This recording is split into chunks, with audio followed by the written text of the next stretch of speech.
what I'll do is I'll run through some of the questions I've been sent, and if there are any questions as I go and it takes off it as a tangent, I'm more than happy with that. As I say, I've got a few pictures that I can hopefully screen share with you to try and explain some of the questions. They're not obviously not specific to the directly specific to the questions, but they're sort of examples of things I've done to try and resolve some of these issues. Most of the questions are fairly broad, so I can answer them in that way. I did get a couple that were very specific, and I'll kind of deal with those first because I'm limited in what I can do about those. The first I've already dealt with, which was Daniel's Fowler and the drive arrangement, really the jack shaft and so on. Being a high level kit, as I said, they're generally excellent kits. They really are very, very good. They're some of the best in my opinion. And my advice there was to get hold of Chris Gibbons, give him a ring. He's very good. There'll be a logic to it, but remotely we haven't been able to work out exactly what that is. But Chris, I'm sure, will be able to help. I mean, I can highly recommend anything from high level. That's good, isn't it? From there. So that's that one. The other very specific one was Neil Wilkinson. He's out there somewhere, I think, is he? Yeah. You'll have to, Neil, you'll have to press the space bar before you talk. Space bar down. There you are, Neil. Neil, you asked me about you're building an old Westwood Models West Country kit, which is out of the Ark. Is that right? Yes, that's right. But in particular, the bullied slide bars. That's my big problem at the moment. I'm spending an awful lot of time cannibalising some of Market's. Which are the LNER ones. Which were LNER. Yeah, well, I mean, they're very similar. Gresley, Bullied, of course, was trained under Gresley. He's a Doncaster man, so they're going to be similar. Again, with yours, I don't know the specific kit, so I can't help you much on that. The thing you asked about was, have I got any thoughts on other quality products on the market? The only thing I could think of would possibly be Brassmasters, who have now got the Finney kits. And I don't know if Finney did any bullied in 4mm. I know he did in 7mm. But they might be able to help you. I don't know who else. I don't know anybody else who does bullied kits. The other possibility, of course, is I don't know what they're like, but what's the Hornby set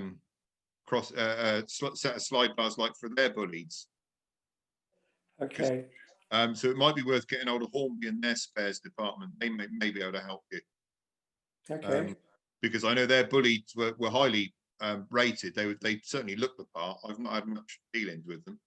Ready to run ones. Yeah, because with the Market at the moment, I think he must be working out that I'm building the whole fleet of West Country and Battle of Britain at the same time. And he'll probably run out of stock fairly soon.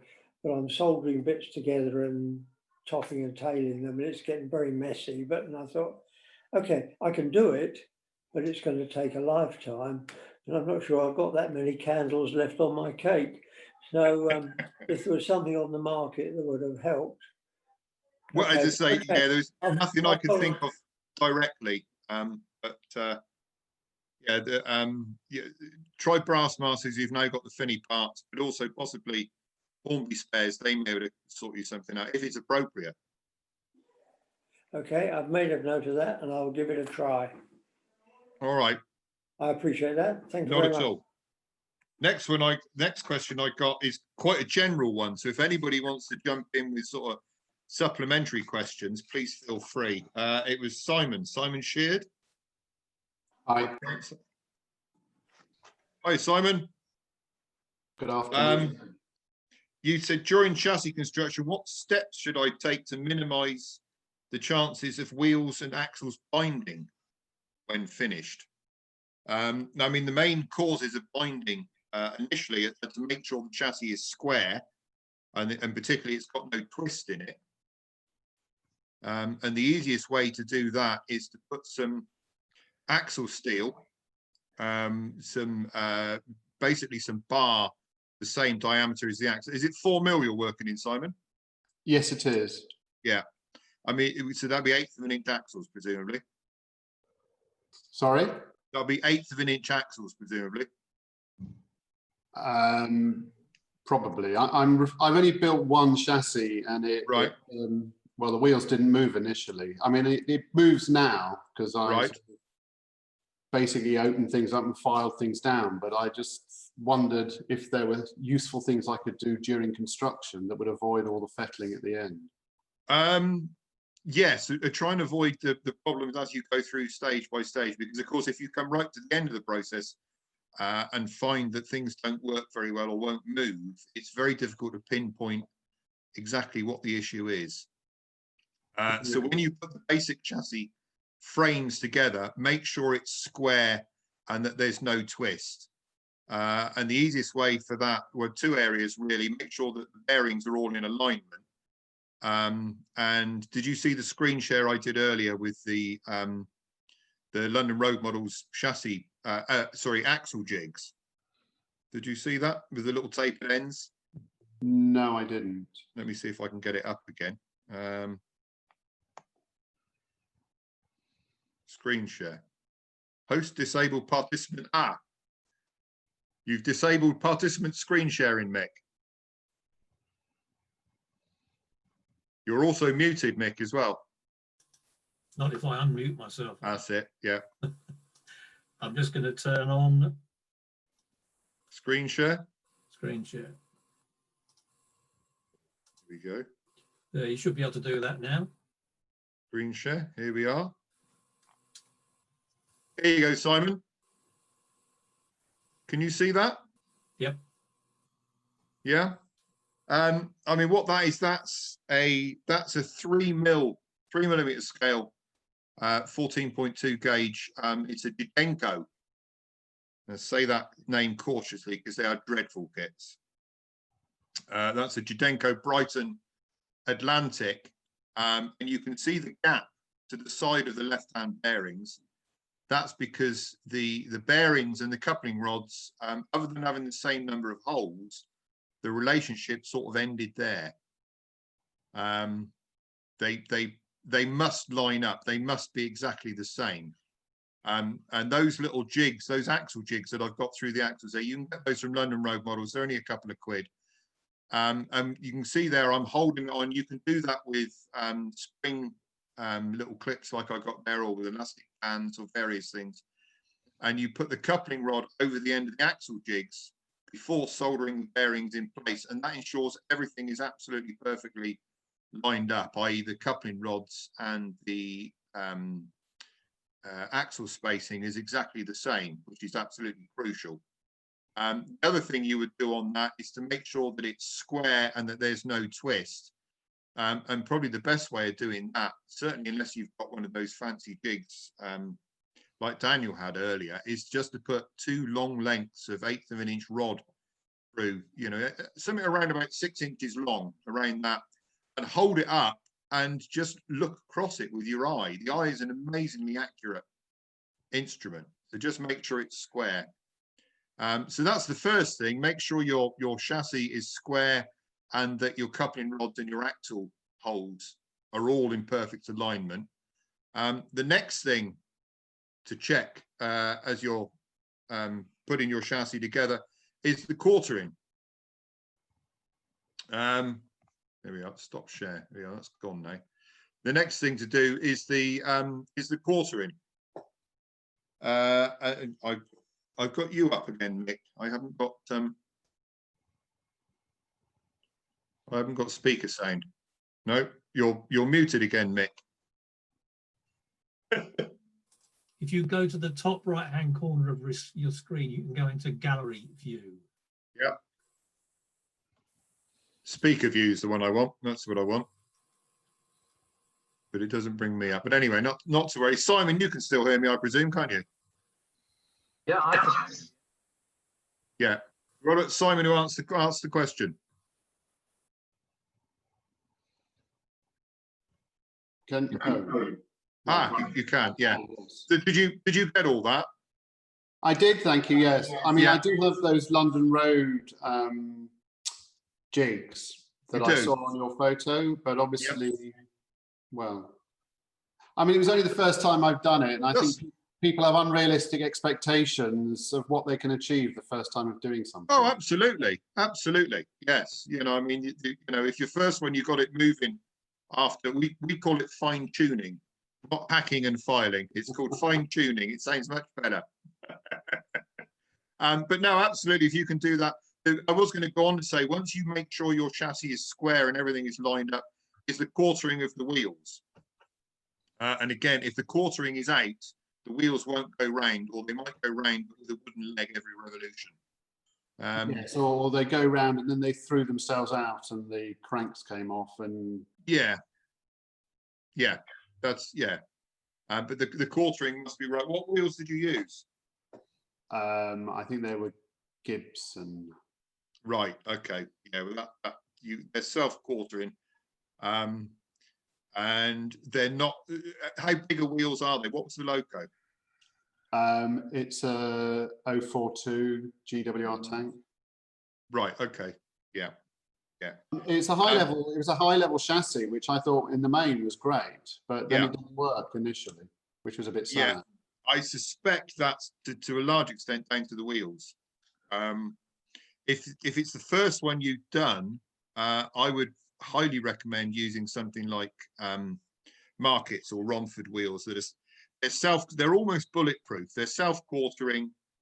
You can take them on and off numerous times easily without really causing any problems.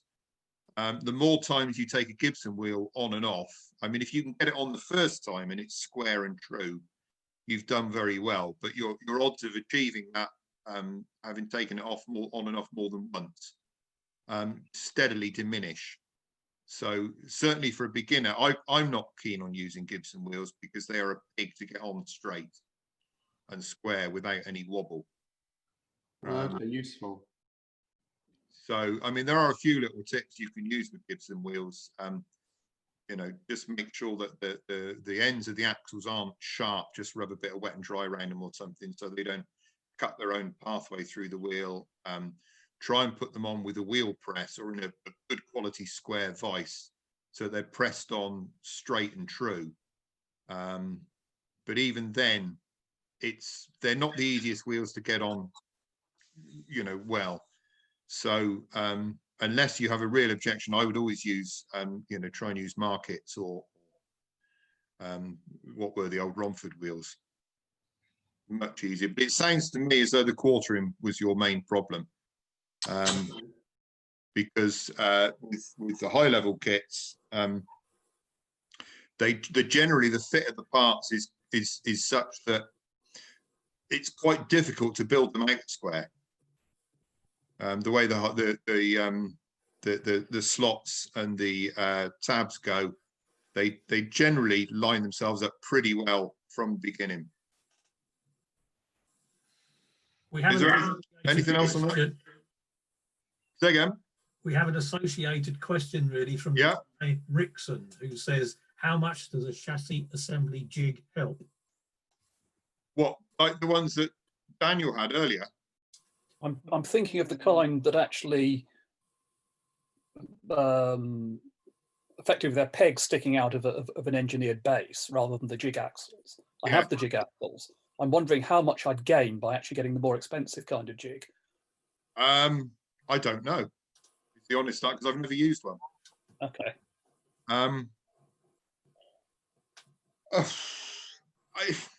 I suspect they're extremely accurate, and once you read all the instructions and everything, I'm sure they're wonderful. But I've always done it just using axle jigs and bar, and I'm a cheapskate. So I've never used them. There are videos on YouTube and so on, I think, of using those.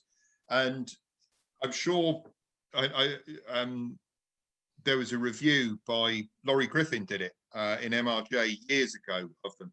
I know Laurie never bothers to use one, although the club has got the one that he had in for review. I don't know. I think if you're doing probably, you know, in some of the larger scales with multiple axle locos, they probably are quite useful.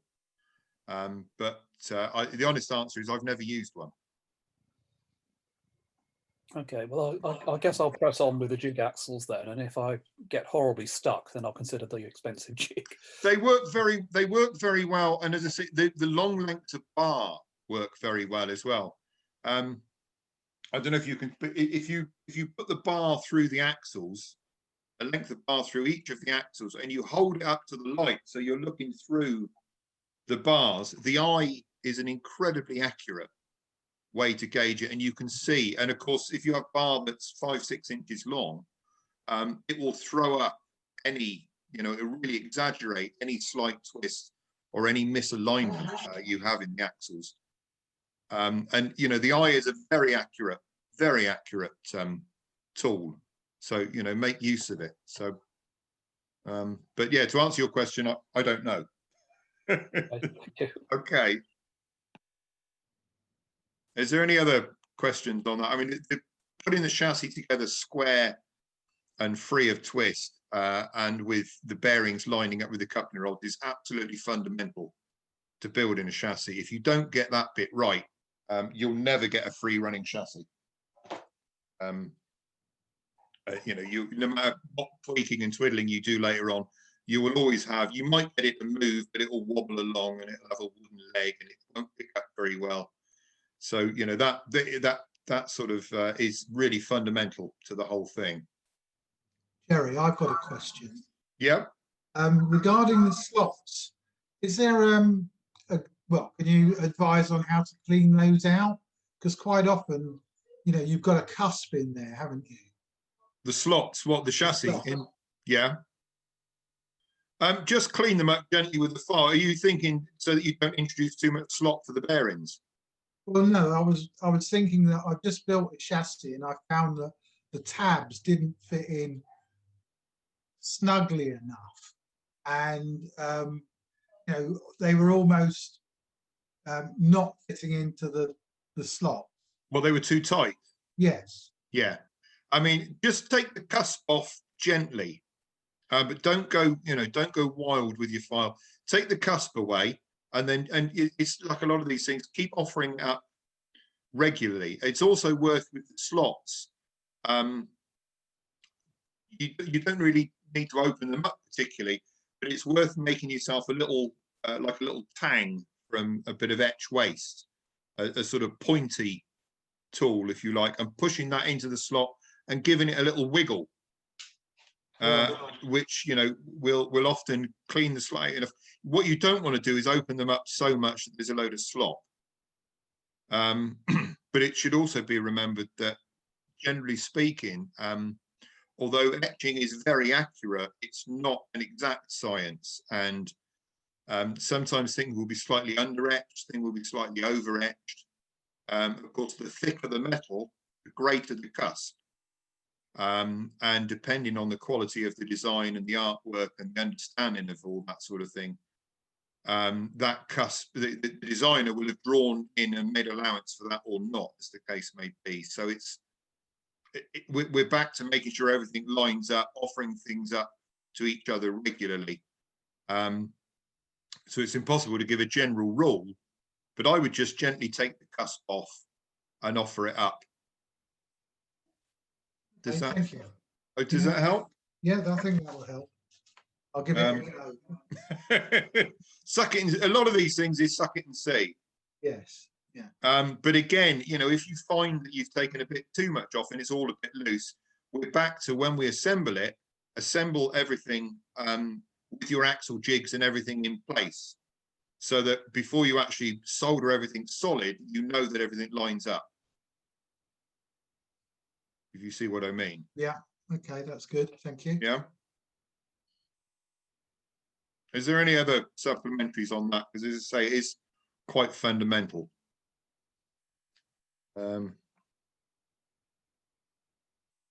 No, I'll go through. Shall I go on to some more of the questions? Michelle, you just basically asked, where can I get a simple kit? Right. And it depends. Is Michelle there? No? I haven't seen her yet. No? Okay. I mean, it depends what you want, really, but I would have said, if you just want the chassis, so, you know, I mean, if you're using a ready-to-run body and you want to put a new chassis under it or a better chassis, something like London Road do a lot of that. Not London Road, High Level that we talked about before do quite a number of those. They're not the simplest of chassis in that they tend to be very highly detailed with all the different options, the brake gear and so on there. But the fit of the parts and the quality is excellent. And that's often more important, really. People very often think something that's, you know, an old, very simple thing to start with is a good idea, and it can be, but often they're not very good. And what you want is something that fits as it should, even if the level of complexity is a little higher.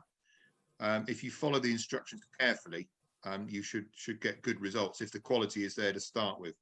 If you want a complete kit, I don't know exactly what's in their range now, but you know, somebody like Southeast Finecast, you know, those sorts of people, they'll do a simple 060 with a white metal body that'll, you know, no frills really, no outside motion, no cylinders, no spaghetti hanging off the side, that sort of thing. A little 060 tank would be the place to start. And somebody like Southeast Finecast, the quality is very good. David Dane there is another one of those who's very helpful. The after sales service, if you've got any issues or problems. So I would start with something like that, but something simple. But if Michelle's not there, there's probably not any more questions. No, is that it there? What have I got next on my list? Barry Wittridge. Hiya, Barry. It's you again. You're on mute. I can't hear you. You'll have to unmute yourself. There you go. No? You've muted yourself again. Press it just the once, Barry. There we go. There you go. That's it. You're there. You asked about securing return cranks on wall shirts. Yes. Yeah, and I've just written down one word: solder. Okay. But I have. It's not entirely helpful, is it? I did look through my sort of collection of pictures, and I haven't got any pictures of me soldering on a return crank. But what I have got is some photographs of how I solder on the washer, the retaining washer on the crank pin, and the technique for that is broadly the same whether you're doing return crank or any bits of valve gear really, which is so that you don't solder the whole thing solid and you keep a bit of working clearance. So if I can do my screen share thingy again, I'll see if I can get them up.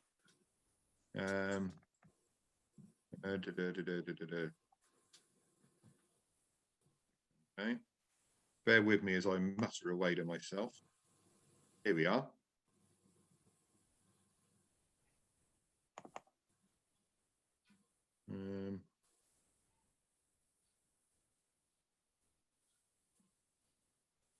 This is where you've got to be patient as my computer. It's found it. There we are. Now, if I'm soldering on it, this is, as I say, this is on a little 2mm pannier. It's actually a Farish chassis that I've converted to fine scale. But you'll need to share that specific screen. Oh, will I? Is it not coming up? Hang on, here we are. How do I do that? Share. Here we are. New share. Here we go.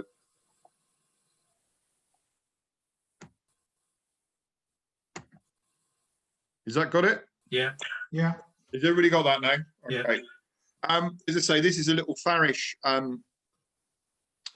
N-gauge model that I've converted to fine scale. So it's got new wheels in it, new coupling rods, crank pins, and so on. And as this, I haven't been able to find a picture of soldering on a return crank, but the basic technique, whether I'm doing a return crank, any bits of valve gear and so on, are broadly the same. What you want to do is solder it to one part and make sure you don't solder it to the other part, because obviously it needs to move.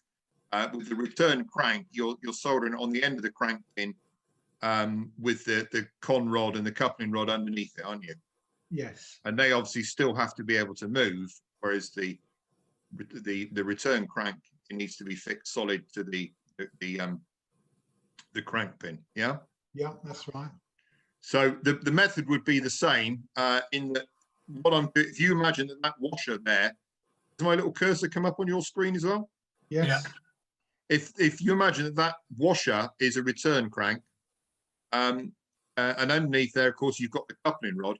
Now, all I've done, that's just a little square of paper, just a little bit of Post-it note, whatever I got on the bench, with a little pin prick in the middle of it, which I then push over the top of the crank pin, and then I pop the washer down on top. Now that serves two purposes. Firstly, the paper stops or helps prevent solder going where I don't want it to. What I don't want to do is solder, obviously, that coupling rod underneath to the crank pin, because we ain't going anywhere if that happens. But it also gives me a little bit of working clearance. You don't need a lot, but the thickness of the paper will be perfect. I tend not to bother, but another little trick you can do is to just put a little bit of oil on the paper, which will further prevent the solder running. You know, don't flood it with oil, because you'll never get it to solder, because solder won't obviously adhere to oil. Right. But, you know, just a little bit of light oil, the sort of thing you'd oil your mechanism with. A little bit of light oil on the end of a cocktail stick, and just touch it on the paper around there, and capillary reaction will be enough to wick it underneath, and that will prevent any solder going down through. Now I think I've got to take this picture down. I don't think I can just go on to the next picture, can I? Which is a shame. Jerry? Yeah. Jerry, there is another thing, the black, something like a spirit-based felt pen. If you draw that on, that can also act as a solder barrier. Yes, it does. The only slight thing with that is that it's difficult to sort of stop where you want it to go. But yeah, that works. I know Laurie Griffin, he does chemical blackmail work as well. Yeah, that'll prevent solder running down. I know Laurie uses that technique. He'll blacken the coupling rod, which will then stop that being soldered to the. Yeah, essentially what you want to do is to stop the solder going where you don't want it. As I say, the advantage with a bit of paper is that it gives you that working clearance. Because when you rip the paper out afterwards, you've just got a couple of thou there to play with. What I'm going to have to do is, how do I go back to that?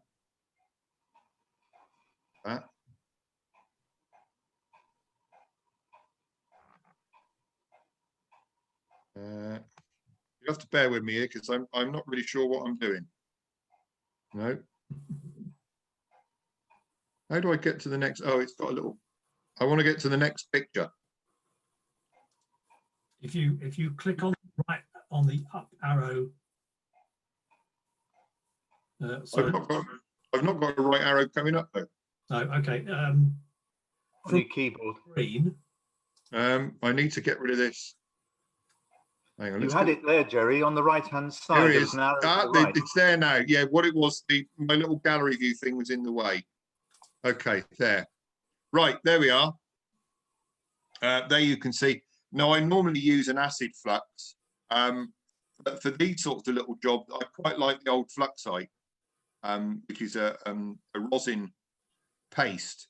And the main reason I like it is because it doesn't go everywhere. It doesn't flow off all over the place. You can put a little spot on with the end of a cocktail stick, and it sort of stays where you put it, which I find for this sort of thing quite useful. I also use it for track construction as well, again, because it stays where you put it, and you can wash it off easily. The rosin flux, like this Fluxite, is the same stuff that you get in multi-core flux. So it does want, you know, washing off with a little bit. I just use a little bit of water in a paintbrush and just give it a quick whip over, and that'll do it. But a little spot of that on your on where you're going to make the joint, and then in there with a clean hot iron, and you can see there that sort of damp patch around it is where the fluxite has gone onto the paper. But the solder is quickly whipped around there, and that's it, job done. And you can then cut it off, and I just clean it up with a little bit of wet and dry. You can see that's quite a small chassis. And also I cleaned my thumbs before taking the picture. It's quite good, isn't it? And that's it, cleaned up. And then you rip the paper away, and there you can see, in fact there I've done all three of them, but there you can see the joint done, and everything works fine. I mean, that's N-gauge. That's the state-of-the-art N-gauge. I've not done anything to that body. In that, it's just, you know, going away from the chassis. That's a remarkably good model, even if it's got a couple of hairs on it.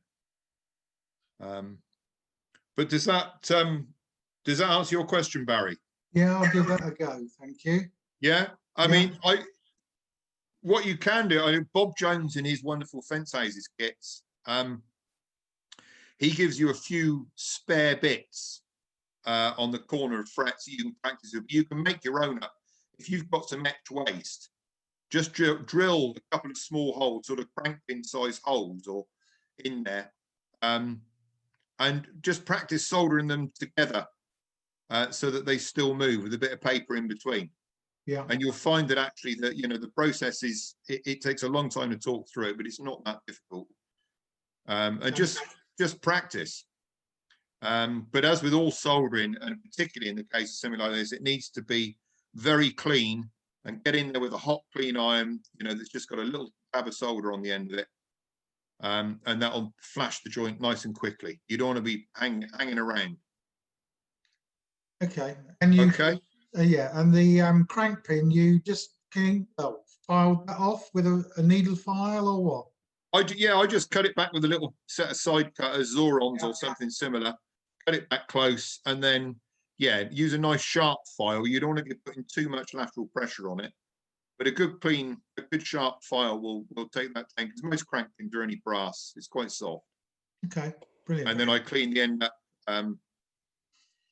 As I say, I go back. I just clean. You can see the marks here. You know, this is just a bit of sort of 400 grit wet and dry that I've rubbed over. I tend to clean it up before I take the paper out, because it stops any, or prevents most of the sort of filings getting down into the hole.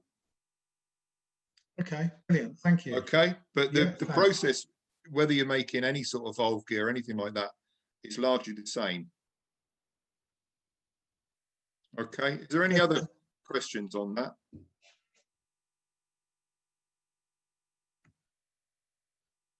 No? No, I'm good.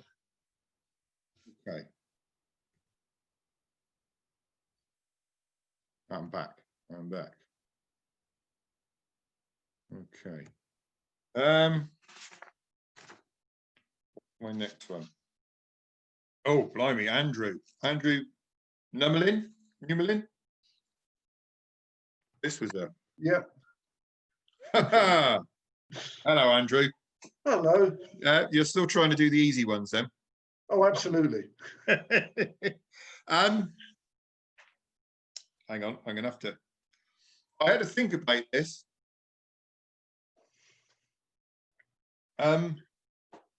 Andrew, just to let everybody else know, Andrew's question was to do with a rail motor that he's building. What rail motor is it? It's the Alexandra Docks one, but the mechanism is exactly the same, or was, as the London and South Western ones. Right. Okay. So the real problem is in the crosshead and slide bar and drop link arrangement. Because presumably it's got some sort of bracing bar at the end of the slide bars. It stops you taking the crosshead in and out once the drop link is on there. Can I share my screen? Let's see. Let's You'd have to get David to allow that. Yeah, I'm sure that, or Mick, sorry. Does that work? Yes. Yeah. Yeah. Right. This is the London Southwestern one while being under construction. So the slide bar isn't a slide bar. It's rather like a traction engine. It's a tube as a single piece. So the crosshead will come out at the end with no difficulty. But if you have a drop link on it, it won't. So the drop link has to be soldered onto the crosshead when it's all put together, and it is very small.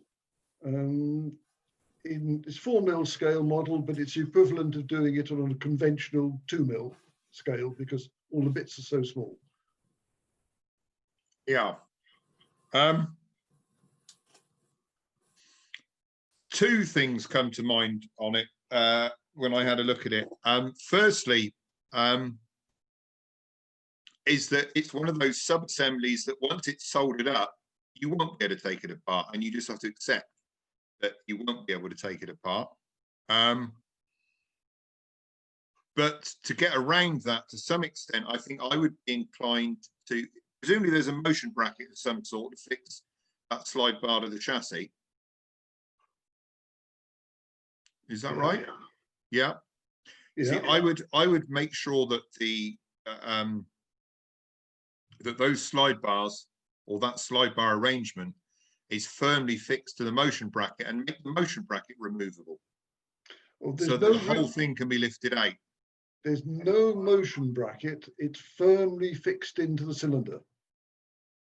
Right. There's no support at this end. Right. Okay. Well, in that case, then I think you have to accept that that's a sub-assembly that, short of unsoldering the whole lot, you won't be able to take apart because, as you said in your email, the prototype would have been bolted on there with a couple of studs. Yeah. And in the small scales, that's just not practical. No. So I think it's one of those things where you're going to have to accept that it's a sub-assembly that isn't going to be coming apart once you've soldered it up. That's the diagram of it, if you can see it. So the drop link is here, the crosshead is here, the connection rod goes either side of the crosshead. So the chances of solder going from there to here must be relatively high. Well, if everything is pre-tinned and kept clean, yes, I think you'd be okay. But again, it would be one of those where you'd need to be quick, hot iron, normal techniques. It's not sort of soldering for a beginner, that one. No, if you give an idea of the scale, the top to bottom of the drop link there is what, 3 7/8 of an inch. So it's about just over a millimeter. Yeah. It's very small, and getting a soldering iron in there might be fun. Resistant soldering iron or conventional with a very small point? Well, no, I would use conventional because I use conventional for most things. I wouldn't necessarily go with a very small point though. That's one of those areas in soldering. People seem to think that a very small point will do the job better. It won't. The problem with a very small point is that your heat transfer is very slow. True. In which case you'd probably be hanging around for ages trying to heat this whole thing up. And particularly there, because you're going to have to solder it in situ. You've got a lovely big heat sink there, and all you'll achieve really, I think, is to get the whole lot hot and probably gum the whole lot up solid. I would use as big a bit as you can get away with, a nice big chisel bit, because although it's small, you're soldering on the face. You haven't got to poke your iron down inside anywhere, have you? True, true. So I would use a decent sized chisel bit, get in and out quick, so that you're heating up the immediate area you want to solder, and you're not transferring loads of heat all over the place, which is what you would do with a very small pointy bit. Right, I will have to give it a try. But it's that's a tricky one, Andrew. That's not for the faint-hearted. That it's not an easy one. The RSU would be perfect for that job. The resistance, well, it probably would, yes. It would actually, it's- because you'd be so quick with the point of an RSU probe. If you've tinned your drop link first and got it in place, all you'll do, it'll be so quick with your foot on the button that the heat will only just melt the solder there and nothing else. Yeah, yeah, I'd go along with that.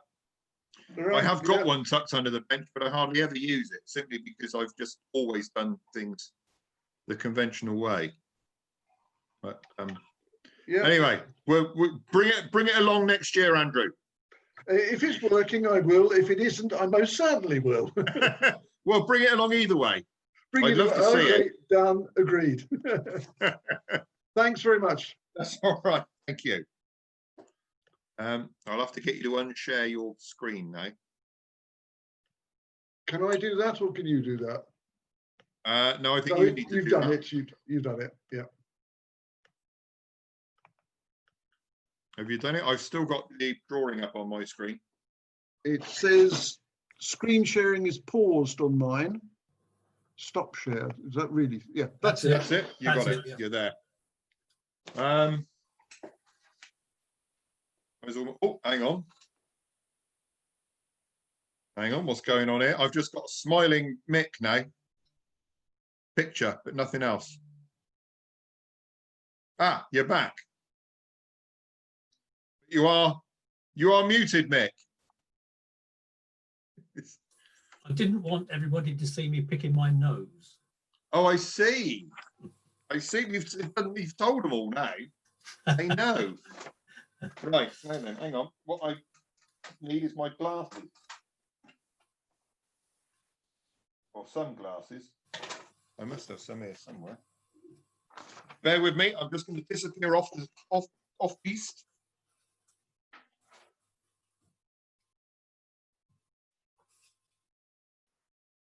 Okay. Right. I'm back. Are we all here? We've done that one. We've done those. Jack shaft, we've done that. Right. Okay. Shaping, filing, and fitting chimneys and domes to the boiler, and getting the flare smaller. Can you all hear me? Yep. Yeah, we're all with us. Splendid. Yep. Okay. I haven't got any pictures. Oh, David's workshop is just about. That looks very nice. Oh, very tidy. Not a workshop, that's why. It's not a workshop. Well, not all of it. Very smart, very tidy. I couldn't find any pictures to illustrate this, but essentially I used two methods, usually on the same thing. I'll use a scrap of tube, brass tube or whatever, or even a bit of doweling or something that's the same diameter as the boiler or the smoke box, and wrap a piece of wet and dry around it and gently rub the base of the chimney on that so that it fits down very snugly. The other option, because very often you've got a stud underneath the chimney or the dome or whatever it is you're trying to bed down onto the boiler. Either just a blank stud that you would use to align it, or a bolt, which I quite like if you can. And in which case I will then bolt it down onto the tube, because obviously you can't slide it along if you've got that in the way.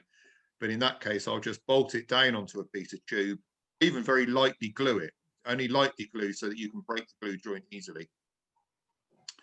And then I will dress it with round files, but I also make up a lot of files. I make use of either bits, it's actually O-gauge sleepering, and I'll, with a bit of double-sided sellotape and some fine wet and dry on it, and you can file the edges of these bits of wood to the shape you want, and then double-sided sellotape and emery paper, wet and dry paper around it, and you can make yourself all sorts of very nicely custom shaped files and sanding sticks, as it were.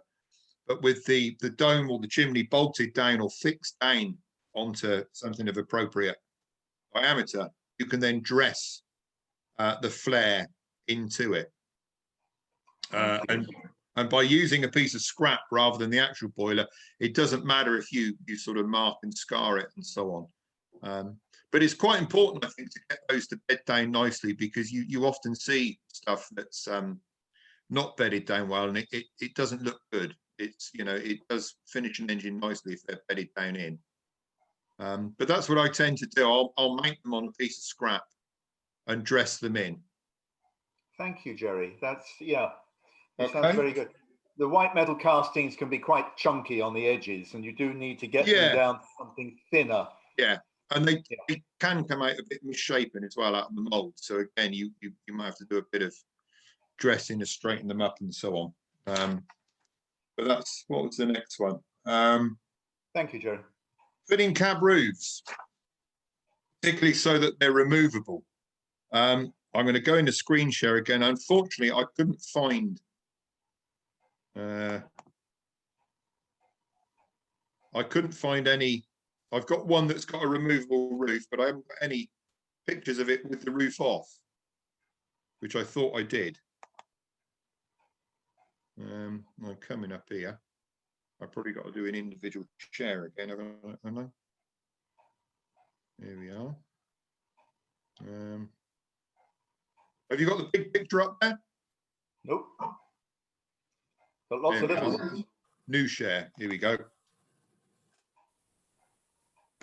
There. Have you got it now? Yeah. Yep. You have. I mean, this is a it's one of the Welsh Highland Garrets. It's from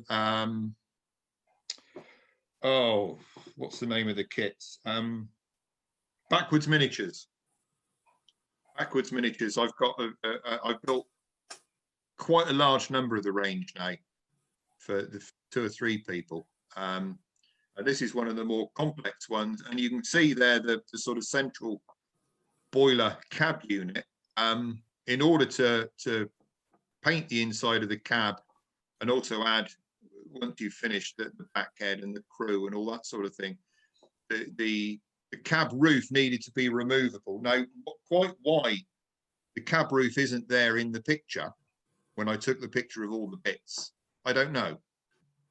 This is now with its owner and has been for several years.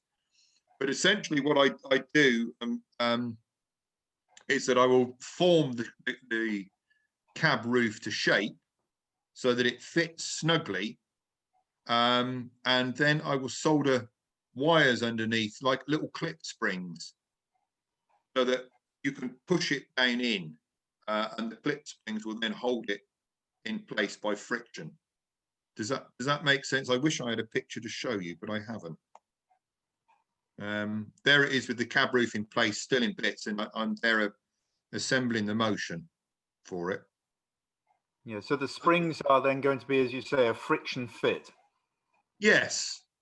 They form a little sort of gentle Z shape coming out of the bottom, the underside of the cab roof. And that then slots down in, and it sort of springs the cab roof into place. And you can see there that's got the cab roof on, but that cab roof is still loose. That can just be lifted off. But I don't think I couldn't find any pictures. That's another question there. But yes, it's just on little wire springs. Yeah, sadly I haven't got any pictures. But are you using brass? Are you using brass wire for the springs? Or are you using something like guitar string? Probably not guitar string, because it's steel. Doesn't always solder so well, and if you try and put sharp bends in guitar string, it tends to snap. So you want something with a little bit of give. I mean, I wish I could say I always use such and such, but I use whatever I've got at hand that is springy. But it would be either brass or probably nickel silver, more likely. Right. The thing with guitar string is that if you put a very sharp bend in it, it tends to snap hit the joint, which is a shame because, you know, as I play guitar, I've got loads of guitar string knocking around. Thank you. Okay. Thanks, Jerry. Is there any other questions on that one? No.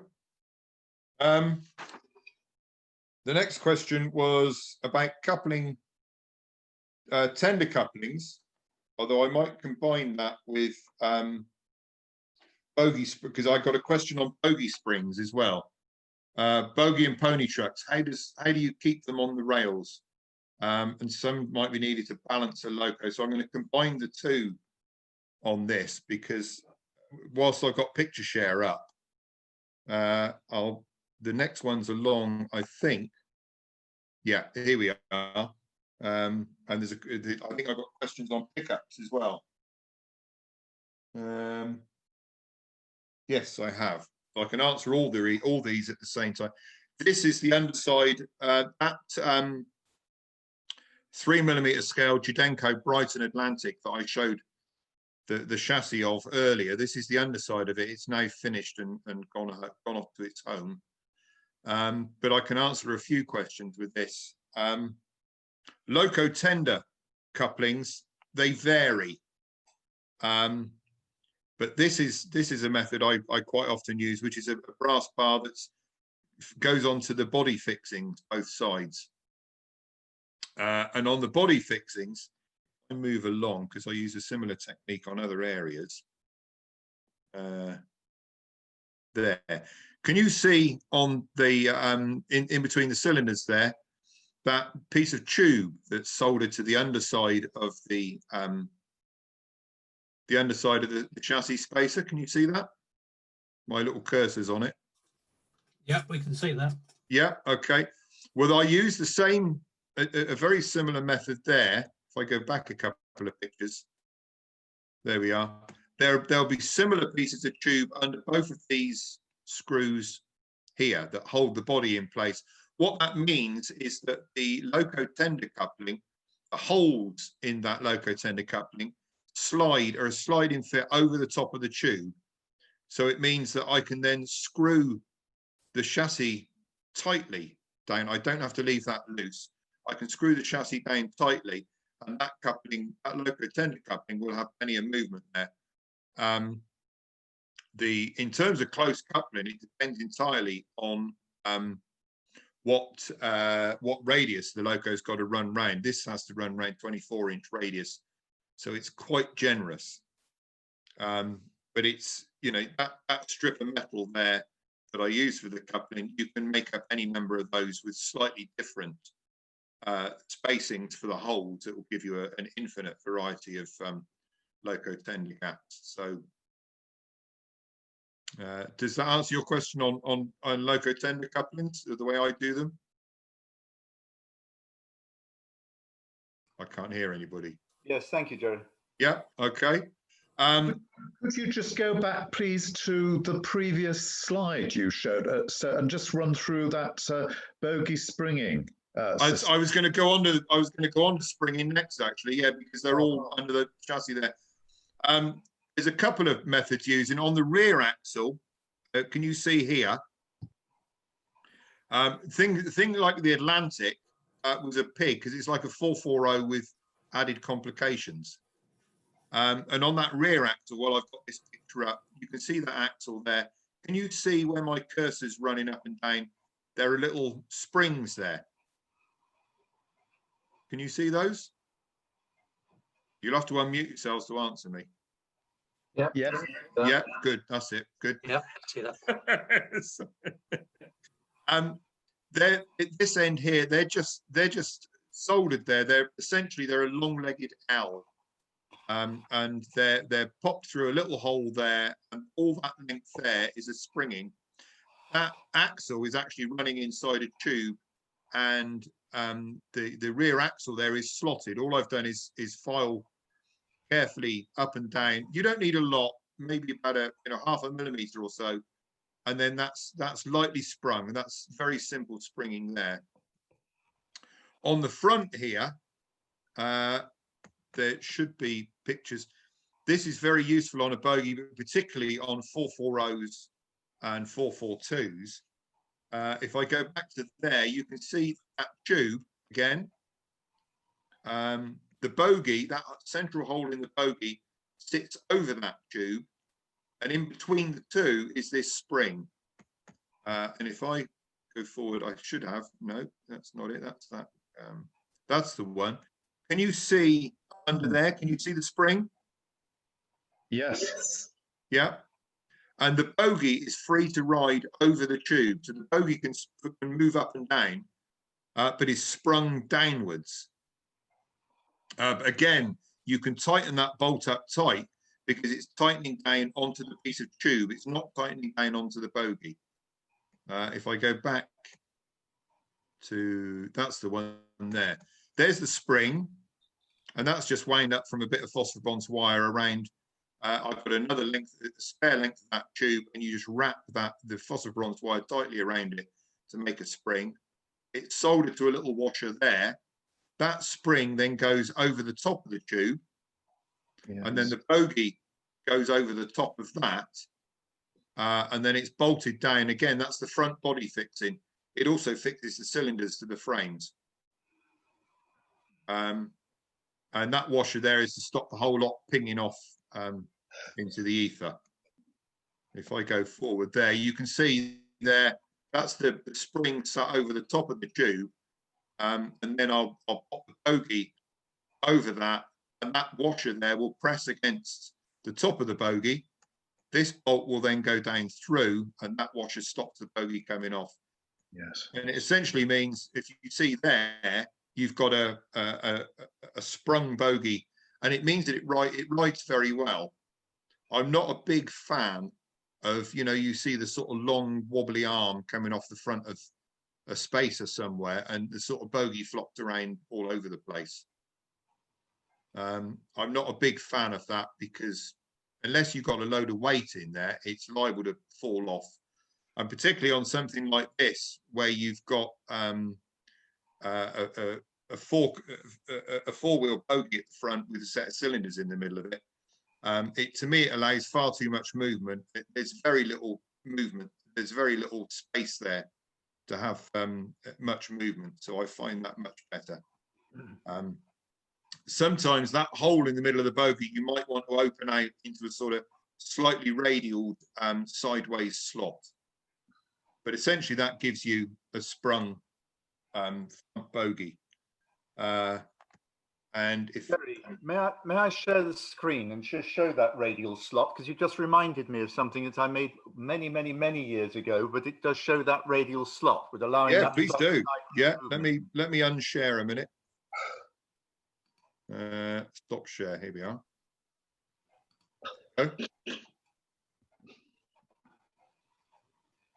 Can you see that? Yep. Yeah. And then when you've got sorry, this camera's a bit slow, but the bogey itself can move through that slot. Yep. And that again, the other side has got a spring on the bolt, which doesn't come through. You reminded me of that. I've forgotten all about this one. Yeah. That works very well. It does.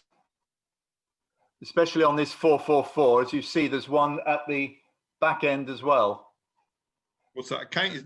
Is it a counter tank? No, it's Midland Southwestern, number 27. Ah, okay. It's a job to tell from above. I can see it's Great Western. Oh yeah, it's upside down as well. Oh, that's another reason I wanted to know how the cab went on. Yeah. I'll try and I must have. I don't think I got anything here that's got removable cab roof. And I thought I would have taken pictures of it somewhere, but I obviously haven't. Yeah, that one was stuck on with blue tack. That also works. Blue tack and cocktail sticks are absolutely essential parts of any workbench. You can't do anything without them, I don't think. Where are we? Just a note on blue tack. Actually. Oh, hello, Rich. Hey, Jerry. blue tack's actually made of uncured rubber, so it does have the potential to leach over time, which is why you get that yellow staining if you ever use it on a wall or something. So using it on a model, you could have the same effect on things like paintwork and stuff, depending what it is. So just a caution about using blue tack long term. Oh right, I don't use it anywhere visible. Where I have used it, oddly enough, sometimes in noisy tenders, and it's one of those odd things. If you take the sharp corners out of the inside of a tender, to basically just push a little ball of it in the four corners of the inside of the tender, it's amazing how much difference that makes to the deadening the sound. Sure, there's all sorts of laws of acoustics that will tell me why, but it seems to work quite well. Yeah, it does, and that's why it dries out over time as well, because the essentially the thing that keeps the rubber good until you cure it, and that is that that changes, and it dries out. But yeah, it's made out of uncured. I think it's uncured butyl rubber, or some combination of that with something else. It goes very gooey if you get it too hot near soldering. It only lasts so long as a soldering aid, I find. Yeah. Is there any other questions on that? Because there's a sort of related bit to the loco tender coupling that I was going to move on to, because it's the same photographs. Has anybody else got any questions on that? No, that's good. Yeah. I'll go back up to the screen share, because where are we? Here we are. New share. Here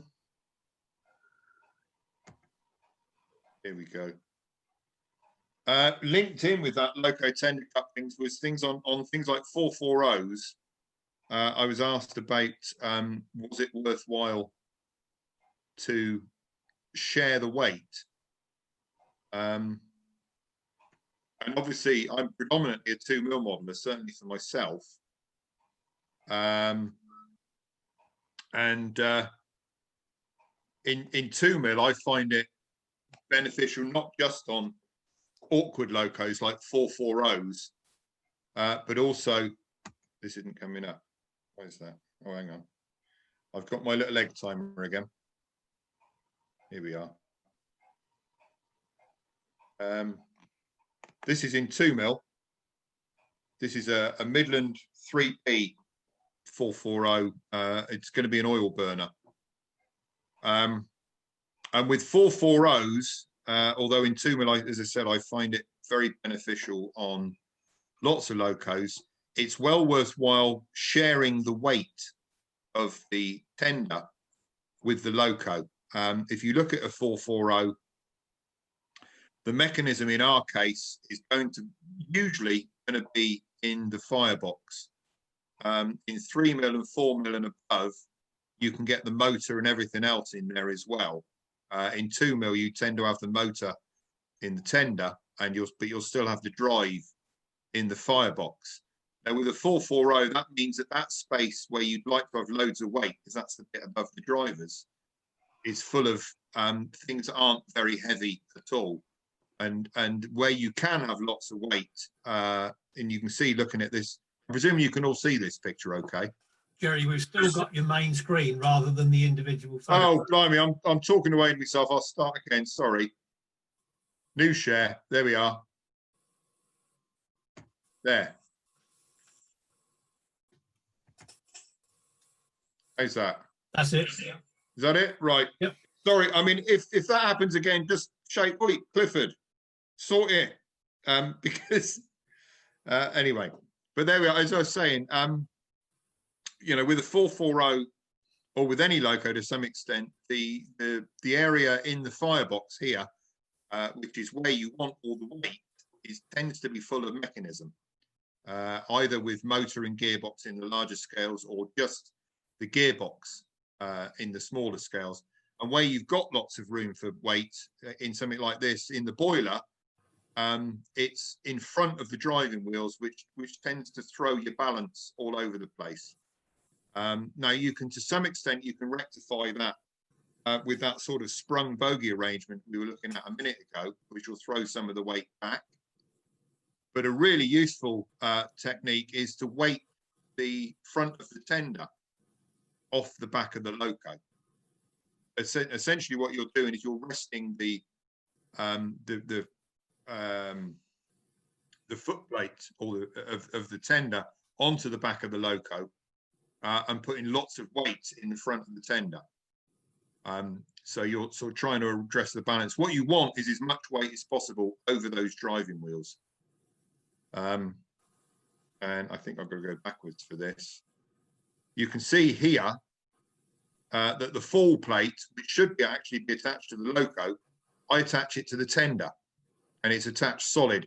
So when the body is on there, that fall plate there is actually resting on the foot plate, the loco. If I go back to that, I'm going to see there's the fall plate. Can you see my little cursor wiggling around? Yeah. You can see that fall plate there is actually resting on the foot plate of the loco. And the way I transfer weight, it varies from loco to loco, but this is the most common way. Have you got the picture of the tender chassis here and the loco and the body? Yes, we have. You have. Now, obviously, in the larger scales, you wouldn't have a whacking great motor in the tender. You'll have that in the loco. But here, in 2mm, you'd have it in the tender. It makes no odds in terms of the weight transfer. Can you see here at the back? This is where my chassis to body fixing point is, and that's the bolt that will go up through that hole there. Can you see that? Yeah. And all I've done, soldered onto the rear of the spacer, the chassis spacer, is a little bit of brass wire. I've actually flattened one side of it, but it's the top of that is round there. And it's got the fixing point through the middle, and the fixing point is up under the tender at the rear there. And now at the front, can you see, when I go along the frames, can you see there's a little step there that goes down under the motor? And then there's another step going down at the front. Can you see that? On the chassis side frames? Yeah. And that means that the front of the chassis is lower than the rear of the chassis. So at the front, where I'm wiggling around with the body here, this front of the chassis makes no contact with the body here at all. The only fixing point is here, and that's what's fixing the ride height at the rear. At the front, the ride height is governed by the fact that the fall plate is resting on the loco, leaving this free to go its own way. And all this spare space at the front of the tender, I'll fill with lead. And the weight of that won't be resting on the tender, it'll be resting on the rear of the loco. And that's essentially, will transfer quite a bit of the weight across. In terms of the loco tender coupling and so on, that'll be broadly the same as I did on that 3mm Brighton Atlantic I showed earlier. But that's a very useful little technique, particularly for 440s and so on. But in 2mm scale, I find it useful on almost anything, certainly 060s and so on. Did everybody follow that? Yeah, very good. Good, good. I've run out now of written questions. Okay, we've got one on the chat from Chris Tooth. Right. Chris, are you... Hello. Hi, Joey. Hi, Chris. How's things? All right, thank you. Yeah, yeah. Like an airline pilot with those headphones on. It's work. We've all got them these days, Joey. It's all this working from home. Ah. So yeah, gives you hands free as well. Look, fantastic. Oh. Yeah, yeah. So I've got a 7mm kit of parts. It's not a kit. It's a kit of parts for a BT well tank. Now, right. you've built them in 2mm, haven't you? I haven't. So, No. John have you not? Greenwood has. Oh, John has. Yeah. No, I haven't. You need somebody far cleverer than me to build one of those in 2mm. Yeah. Well, I've got a bit more room than he has in 2mm.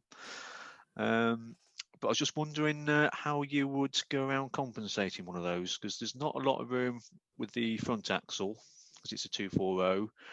And on the real thing, the axle boxes seem to be attached to the slide bars, so you have to sort of disconnect the actual wheel if you're having any compensation there. But would you fix the rear axle and have the what axle are you driving?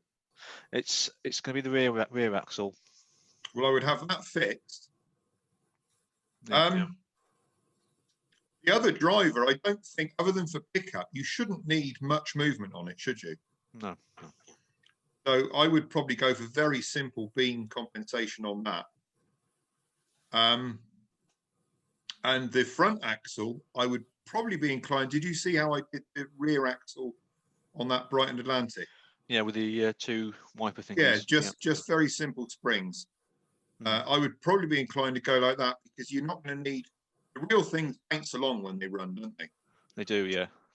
And I would be inclined to go like that. A lot of what will dictate that is that you'll find is weight distribution. I'm assuming you're not going to want it to pull very much. Well, the most it'll be pulling on the layout will be half a dozen wagons, so not a great deal. Yeah, so you can get the motor in the gearbox quite a way down in the chassis.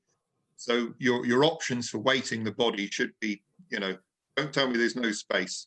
It's 7mm. There's loads. Everything gets bigger though, Jerry. Well, this is true. This is true. Yeah. I think what will dictate that to some extent would be weight distribution and where you put the weight, because you're not going to need to fill the entire thing with lead to pull half a dozen wagons, are you? No. So I would, it's how you spread that weight around. But I would, if you're driving off the rear, I would have the rear fixed.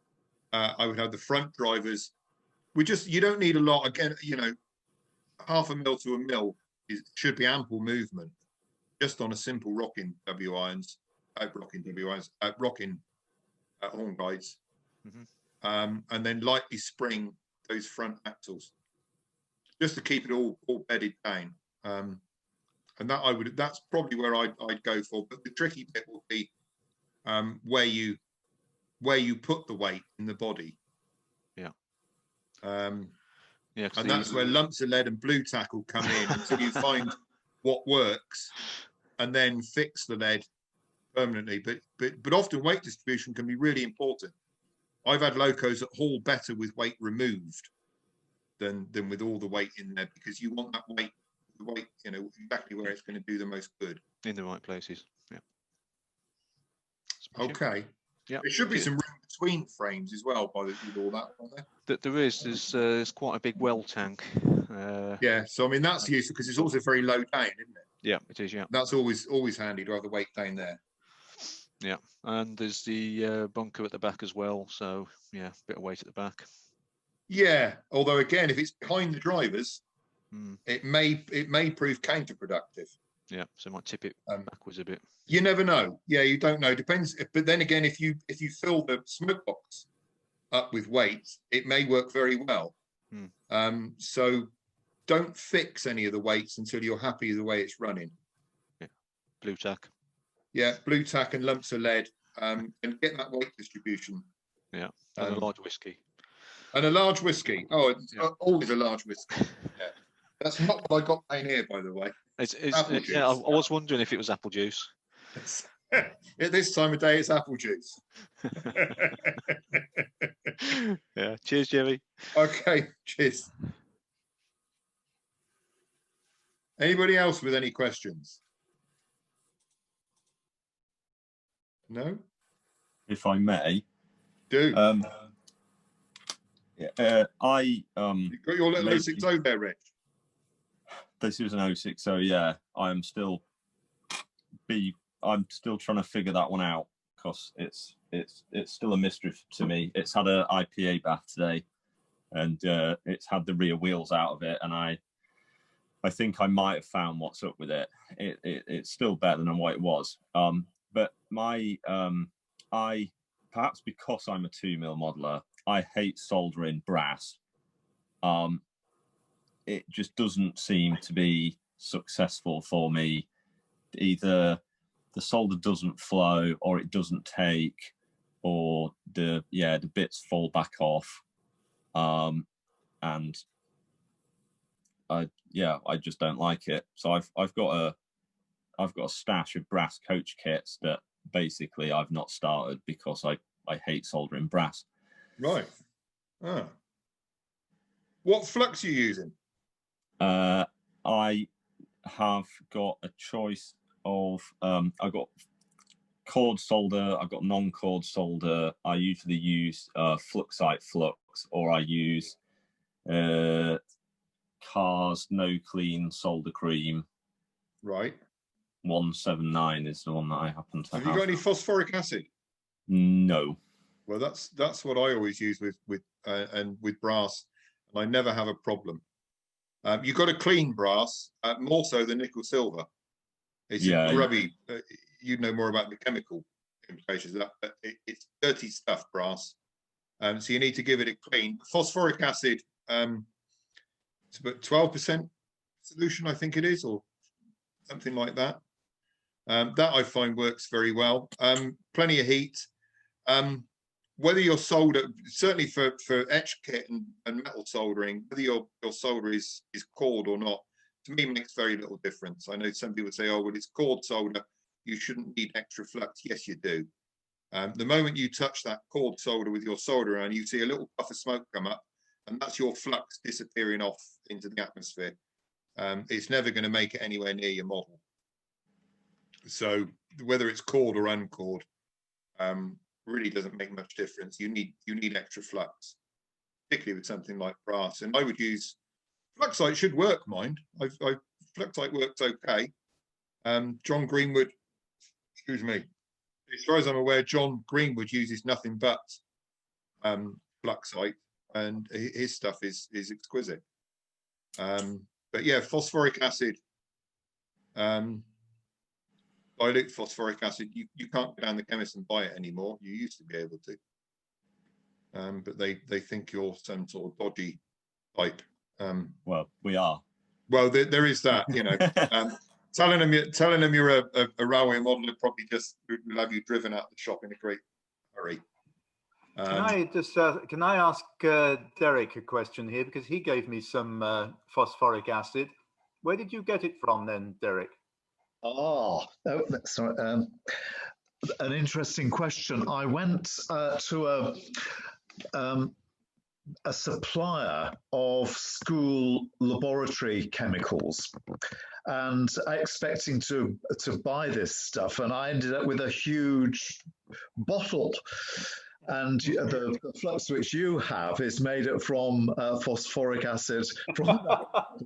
We've got a Winchester stock bottle then. With some water, yeah, and a drop of isopropyl alcohol in it, so it runs more easily. That's that's what. But so I made up two sorts of something about 12%, as Jerry's mentioned. Sounds about right for brass and nickel silver, but rather less acid for white metal. Right. Something around 7 or 8, perhaps, something like that. A bit less. So it's not quite as aggressive. But the building I went to has now been demolished, so the school supplier has obviously departed from business or to another place, you know, and so I wouldn't know where to buy it now. But I do have a large bottle under my work table with plenty of stuff in it. So do you want me to make some up for you, Mr. Brummett? Sorry, I was reading the chat. Richard, that's a very kind offer. Yes, I don't know how far apart we are geographically in terms of this is probably not the kind of stuff that should go in the post. No, exactly. Well, I live on the Pennines in West Yorkshire. Oh, okay. So you're pretty close to my dad, who I probably see on a monthly basis at the moment. He's just on somewhere near the Barnsley Wakefield border. Yeah. So you're supposed to be mixing with people from a different household at the moment. No, this is the thing, isn't it? You'd have to leave a little bottle of phosphoric at the end of your garden path. Yeah, we do that with the milk bottles. You know, you drive into a lay-by somewhere, just leave it out of the thing, and I'll follow you through. Or I'm not desperate for it, so I could wait. There's plenty of other things apart from my stash of brass coach kits for me to be doing. But yeah, it's just always the brass, and the answer, it sounds like, is well, you need a more aggressive flux. Even you can do all the cleaning you like, but a more aggressive flux. That's right. Yes. Does that answer your question, David? Thank you, Derek. I must admit, Oh, go on, David. No, I was going to say, going back to the solder, I think I read somewhere else on the Missenden site, there was some, I think it was one of the articles by Bob Alderman, who was sort of saying preferably not to use the cord solder, partly because of the mix of the lead and tin and things in it is not as suitable. It's suitable for electrical soldering, but it's not as suitable for soldering brass, white metal, and the sorts of things we use in kits, when you'd be better using something like the 145 or the 179, the pure solder. But you do need the flux with that. Some people will use, Templars. Jerry's fellow tutor, Tony G, always uses Templars. I can't remember the name of the thing now. It's the Templars flux anyway. Sorry, Mark? Templars Tellux. Tellux, that's the one. Thank you. Yes. Yeah, I know a few people that are fans of that. Yeah. Which is very gentle. Yeah. There's a whole range of them. The one I would leave well out is Power Flux. Yes. In the yellow box. It's an absolute bugger to get off, and it very quickly turns things green. Yeah. Although our 2mm Nick Mitchell, who turns out he's the those who read MRJ will know he's the one who did the 7F with reversing Walshirt's gear. A really exceptional model. He uses that all the time and cleans it after every session. He said he's never had a problem. But I'm like you, David. I won't go near it. No. So, you know, it goes to show for every rule there's an exception. That's right. But I mean, Bob, I would agree with what Bob says about not bothering with the cord solder. I never use it. I never knew why. Bob would have known. Bob was a proper engineer, greatly missed as well. Bob, lovely man who we lost this year. But you know, Bob would have known why not to. So I would certainly would go along with that advice. Well, the other thing we can recommend then is to go and read a few of the articles elsewhere on the Missenden website, isn't it, Nick? Yeah. You're right, David. I was going to come to that. Thank you for the prompt. Are there any more questions before we let Mick do his sort of plug for all the other bits of the site? Because as I say, I've run out of questions here.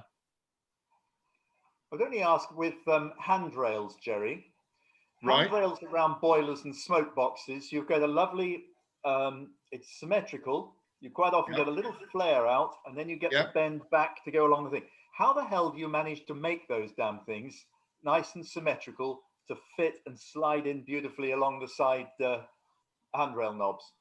Because you make them 3 or 4 times and swear a lot until you get one that's right. If there was an easy way of doing them, I haven't read it yet. they are a pig. You're quite right. You'll get one side beautiful and the other side won't be quite right, and you'll have to ditch it and do another one. No, there isn't. I've not come across an easy way yet, but I'd love to hear of one if anybody's got one. There's the challenge then. Yeah, but it's. I mean, I find sometimes on very rare occasions, they will go right first time, and you know, drop to your knees and thank your own particular god for that, you know, that day. But normally you've got to make 2 or 3 of them until you get one that goes just so. I'm afraid I can't give you an easy answer for that one. Right, you've let us down there, Jerry. Perhaps we better get out whilst you're still ahead.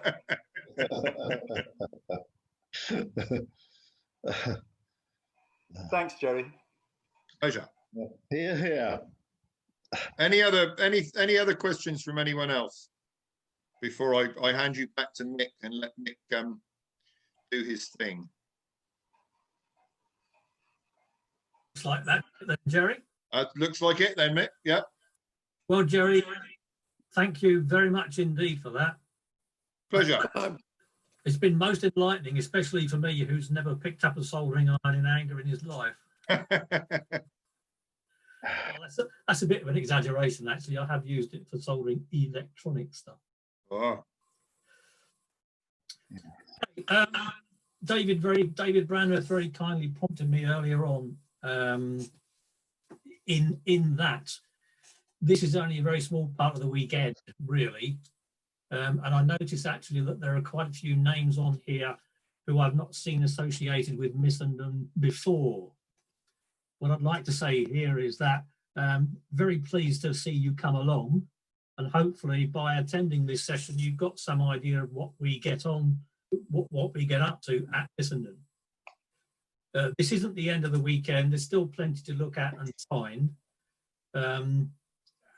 Can I just see through a show of hands how many of you came here without ever having been to Missenden?